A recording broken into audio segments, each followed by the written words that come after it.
Proof সহকারে দেখাবো যে কীভাবে আপনারা চিনবেন এই কোষ্ঠী পাথরের মাধ্যমে এগুলো স্বর্ণ কিনা।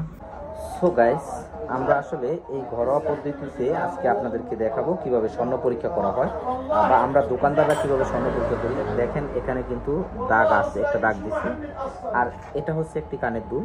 দুইটাই আমি আজকে আপনাদেরকে পরীক্ষা করে দেখাবো। দেখেন এই একটি এই একটি। এখন আমি এখানে এসিড দিব। প্রথমে আমি এটা আর এটা এসিড দিলাম, দুইটা এসিড দিলাম। আপনাদেরকে যদি একটু দেখাই, দেখেন এই দাগটা কিন্তু সুন্দরভাবে আছে। এই এই এই এই আন্টিটির দাগটা কিন্তু আছে, এটা কিন্তু চলে গেছে, মানে এটা স্বর্ণ। আর এটা কিন্তু গোল্ড না, এটার দাগ কিন্তু চলে গেছে। আপনারা অনেকেই বাসার ভিতরে এরকম ছোট ছোট জিনিস পান বা আপনারা হয়তো জানেন না যে কিভাবে আসলে স্বর্ণ পরীক্ষা করতে হয়। অবশ্যই আমাদের কাছে নিয়ে আসবেন, আমরা আপনাদের গোল্ডগুলো পরীক্ষা করে দেবো। তো আজকের ভিডিওটি যদি ভালো লাগে অবশ্যই শেয়ার করে অন্যকে দেখার সুযোগ করবেন। ভালো থাকবেন, সুস্থ থাকবেন, বাই বাই।